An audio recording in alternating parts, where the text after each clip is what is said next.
Hoje nós falaremos sobre a carta à igreja de Esmirna.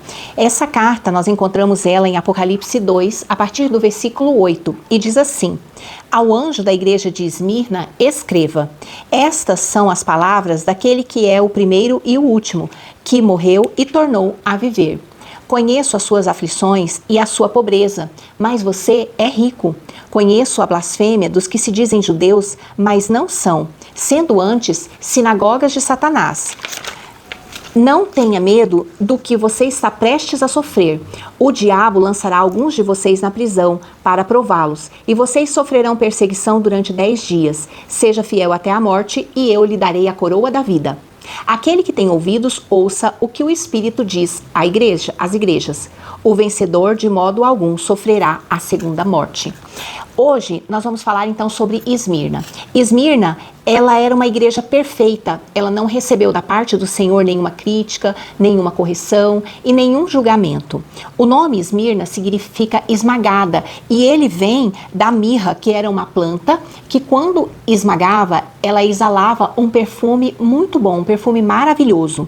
E Esmirna, ela tinha esse monopólio de exportação da mirra, principalmente para os egípcios, que compravam muito esse perfume para se usar nos serviços funerários da época.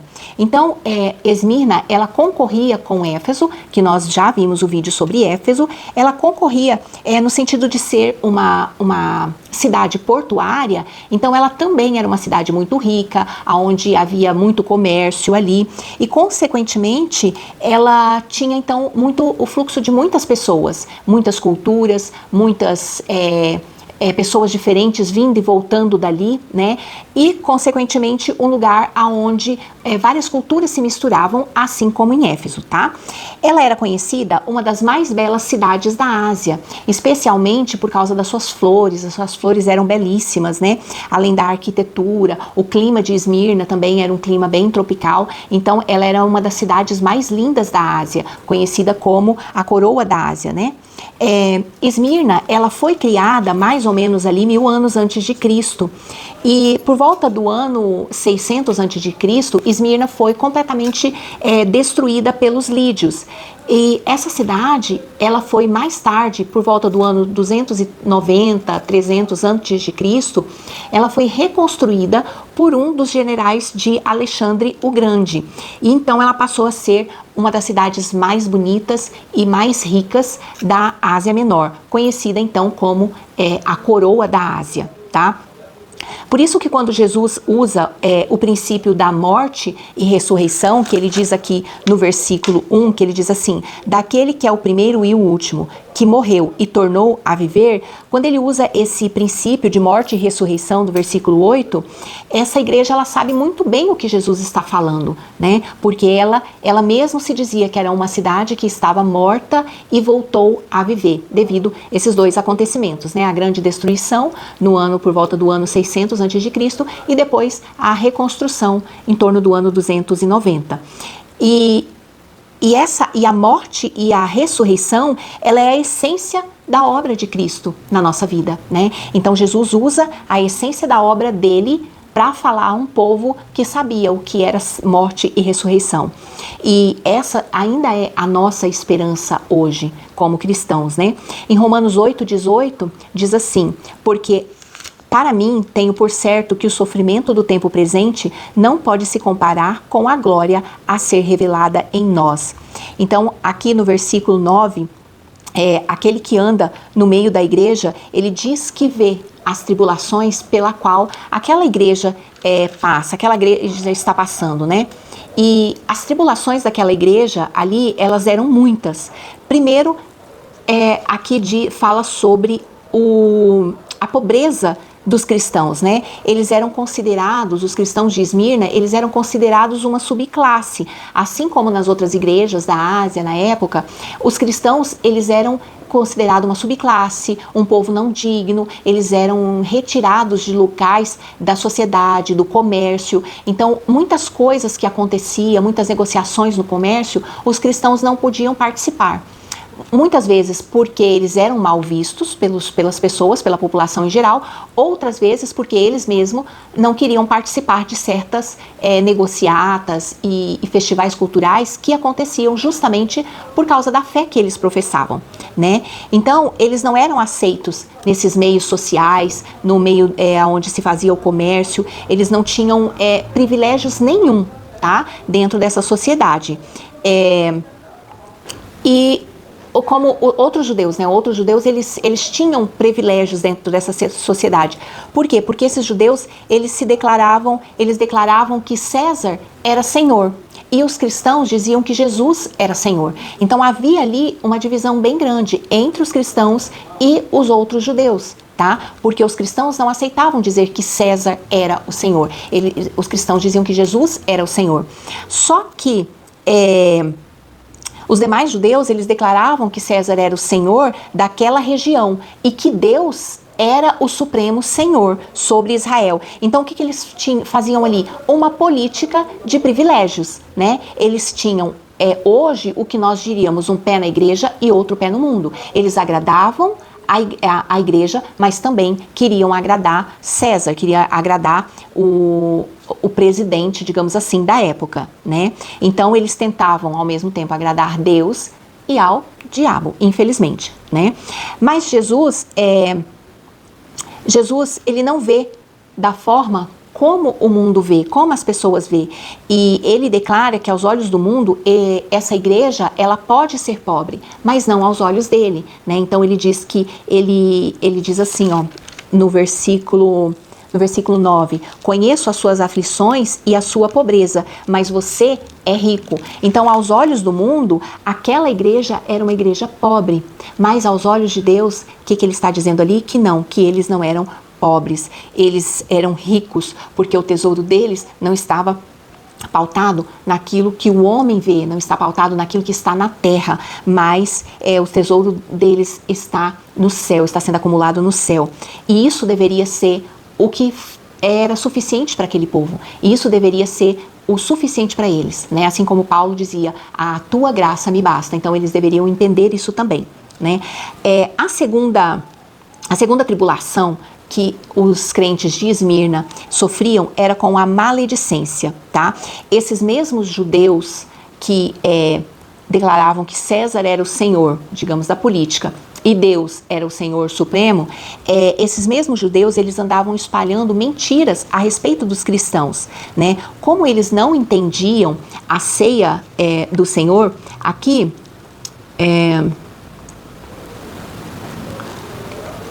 o diabo lançará alguns de vocês na prisão para prová-los, e vocês sofrerão perseguição durante 10 dias.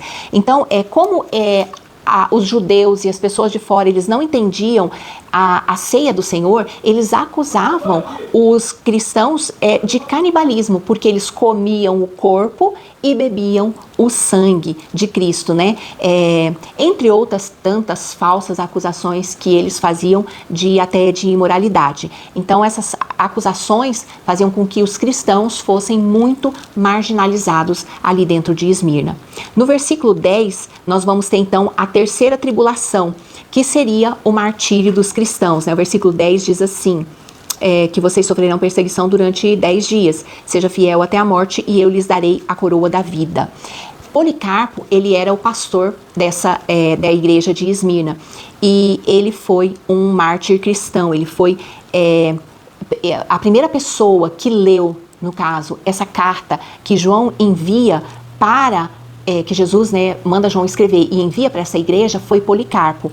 E Policarpo, ele leu em primeira mão essa carta que João manda e envia à igreja. Agora, imagina a satisfação de João saber que o seu aluno, Policarpo, estava fazendo um excelente trabalho, porque ele não havia recebido nenhuma repreensão do Senhor. Aquela igreja, ela estava sendo guardada de verdade. Aquela igreja estava sendo mantida pura e santa, mesmo em meio a um mundo caótico de uma grande metrópole, onde coisas horrendas aconteciam, templos de todos os lados, todo tipo de sacrifício pagão, todo tipo de imoralidade que se pode pensar numa cidade portuária, e aqueles cristãos, além de toda a tribulação que nós já falamos, aqueles cristãos, eles estavam guardando verdadeiramente a fé deles, né?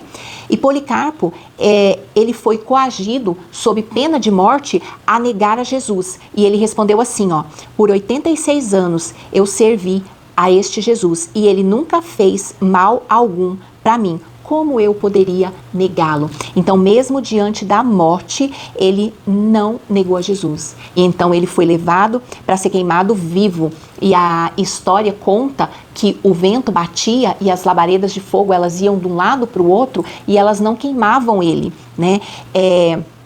E aí, um soldado, vendo aquilo tudo ali, irritado com aquilo ali, ele então pegou uma espada e matou Policarpo, né? Que tremendo testemunho naquele momento ali de aflição, né? Você imagina, ele tá ali e o fogo, eles tentando queimar ele com o fogo, e as labaredas iam para um lado, ia para o outro, o vento soprava todos os lados, mas não conseguia queimar ele, né? E aí um soldado muito irritado com aquilo acabou matando ele.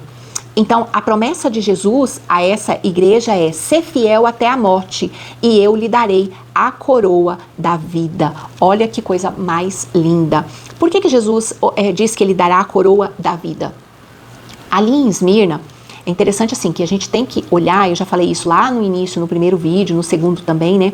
Quando a gente lê a Bíblia, a gente tem que olhar e tentar entender o contexto histórico daquela situação, porque Jesus está usando aquilo que eles conheciam, o contexto histórico da época, né? Então, em Esmirna eram realizados Jogos Olímpicos, e os vencedores, eles recebiam uma coroa como homenagem. Eu acho que vocês já devem ter visto, né, nos jogos gregos, coisas assim, uma coroa de louros era colocada na cabeça da pessoa que era vencedora de alguma modalidade. Só que os cristãos, eles não poderiam participar desses jogos. Lembra que eles eram marginalizados? Então eles eram marginalizados de todos os lados. Não só impedido de entrar nas rodas sociais, de participar das festas, como de fazer livre comércio, mas também de participar dos jogos, né? E Jesus então oferece uma coroa de louros que não vai murchar. Aqueles homens ali de Esmirna que venciam alguma prova olímpica, eles receberiam uma coroa de louros que murcha, que com o tempo eles vão ter que jogar fora. Mas Jesus então promete uma coroa de vida, uma coroa que não é corruptível, uma coroa que não murcha, uma coroa que não morre, uma coroa que vai estar nas nossas cabeças para o resto da eternidade, né? E o paralelo aqui que é feito com essa carta para Esmirna é justamente da parábola do joio e do trigo, né? Que eles dois crescem juntos, assim como cristãos e os judeus de Esmirna, ou os pagãos que existiam ali em Esmirna, eles estavam crescendo juntos, né? Os cristãos, eles são o trigo, então os cristãos têm alimento. Eu não sei se vocês sabem qual a diferença entre o joio e o trigo. O joio e o trigo são uma planta muito parecida, igualzinha. Só que o joio, quando você esfrega ele na mão e que sai aquela palha, dentro dele não tem nada. E o trigo, quando se esfrega na mão e a palha sai, aí ali aparece, né, eu não sei como que fala o nome daquilo, mas é o trigo, né, o grãozinho de trigo ali que vai servir como alimento. Então, os cristãos, eles eram trigo, eles tinham alimento, eles tinham substância por dentro, né? E já aqueles judeus que estavam ali em Esmirna e que não eram cristãos, esses judeus, eles eram como o joio, eles eram vazios, eles eram pobres e não tinham nada por dentro, nada para oferecer, né? Assim como a igreja de Esmirna, eu quero muito acreditar que há uma igreja hoje que ainda é sofredora, né? E que em muitos lugares ela passa ainda pela morte, a gente sabe disso, né? Em muitos lugares tem cristãos que estão sendo perseguidos, mortos diariamente. A gente vê, nós estamos num país que ainda nós temos uma liberdade grande para se cultuar, para entrar numa igreja, para falar de Jesus, para gravar um vídeo como eu estou gravando para vocês, para falar sobre Jesus. Mas em muitos países isso não acontece. Em muitos lugares isso não acontece, porque tem ali uma igreja que é perseguida, tem pessoas que estão sendo mortas, mas mesmo assim essas pessoas estão sendo fiéis, elas não estão negando a sua fé, elas estão firmes, elas estão fortes, né? Só que ao mesmo tempo, junto dessa igreja que é fiel e forte e verdadeira, também estão crescendo igrejas vazias, fracas, mentirosas, hereges, e a gente está vendo isso junto, tá? As duas igrejas estão crescendo juntas. São igrejas que têm aparência de igreja, têm cultos de igreja, tem pessoas que se dizem crentes, tem louvor, né? Mas onde o Espírito Santo não habita, não tem o Espírito Santo ali dentro daquela igreja, né? Ela é vazia, ninguém ali se enche, não se tem alimento, nem para si mesmo, quanto mais para transbordar na vida dos outros. A igreja verdadeira é aquela igreja aonde você vai e você recebe alimento.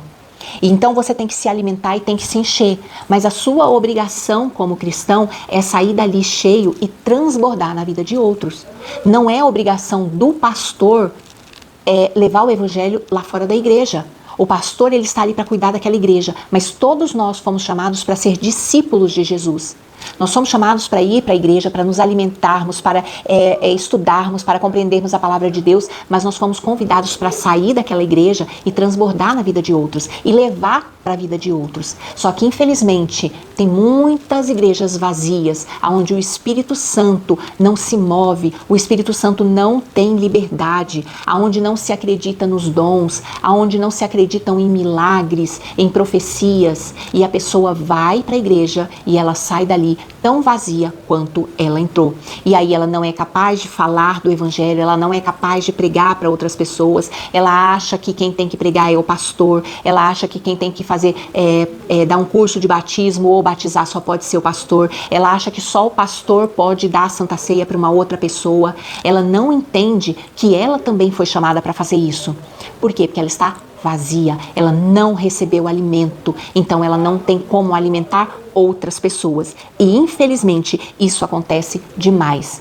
Então, assim como a parábola das 10 virgens, também hoje existem igrejas que são cheias de azeite, que elas podem queimar, o vento pode soprar, as tribulações podem vir, mas dentro dela tem azeite. E o azeite de dentro da lamparina é o Espírito Santo. Então, tem igrejas que estão cheias de azeite, estão cheias do Espírito Santo. E o Espírito Santo, então, vai garantir que essas igrejas queimem, que elas permaneçam firmes e fiéis até o fim. Mas da mesma forma, das 10 virgens, 5 tinham azeite e 5 não tinham azeite. Infelizmente, 5, elas têm só aparência de lamparinas.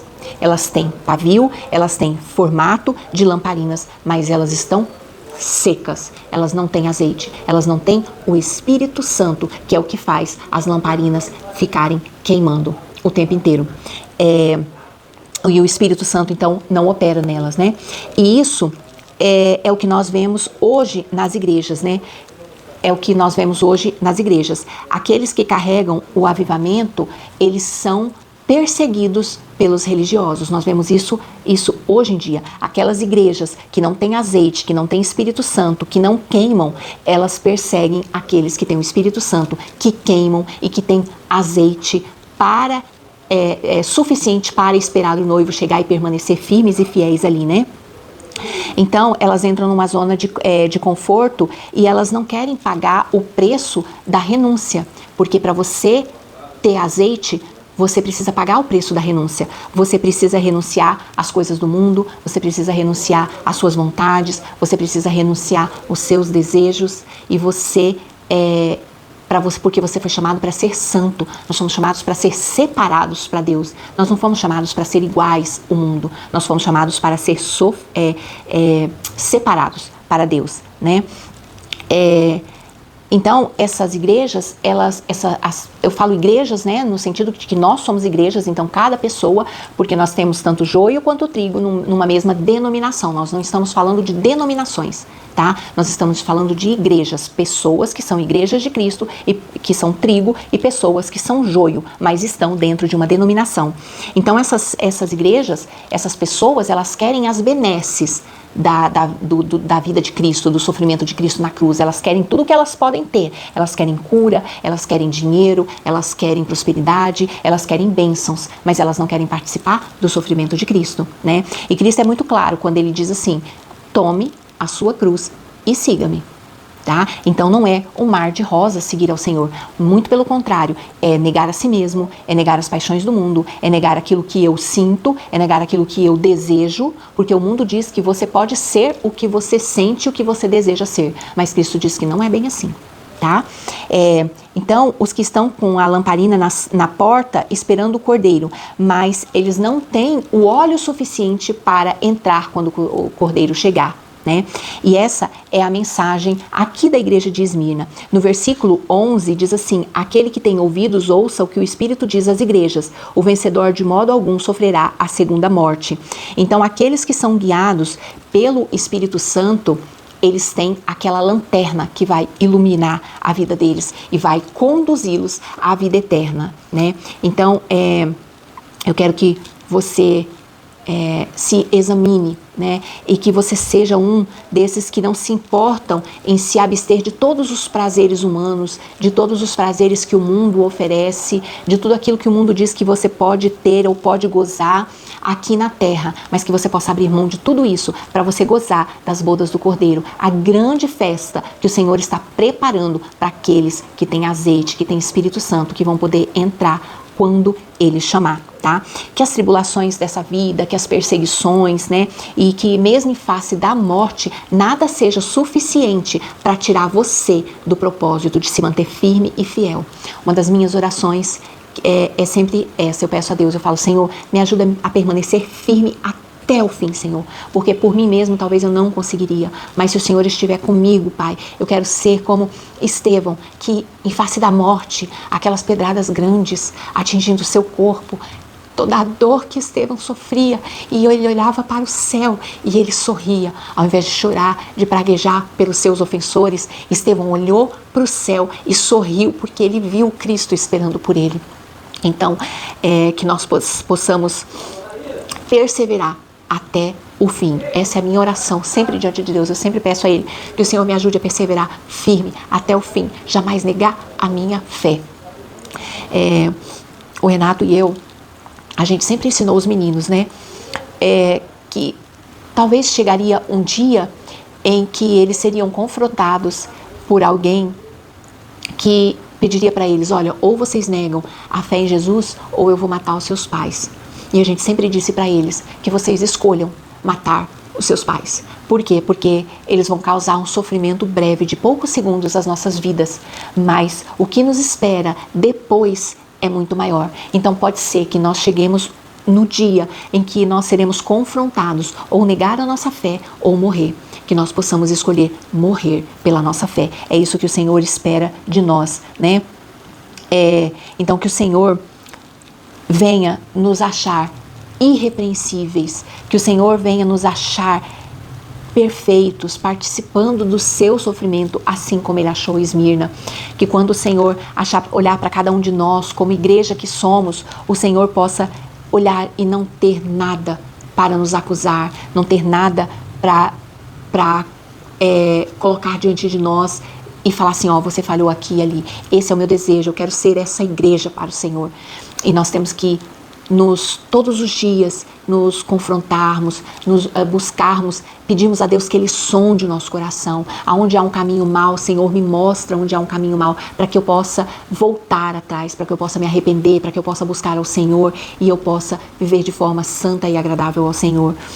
O Senhor nos chamou para ser santos, porque Ele, o nosso Deus, é santo. Então que você olhe para a igreja de Esmirna e que você tenha o desejo de ser como essa igreja, que diante dos olhos do mundo ela é pobre, mas diante dos olhos do Senhor ela é rica. Diante dos olhos do mundo ela não é vencedora, mas diante dos olhos do Senhor ela vai receber uma coroa de vida eterna.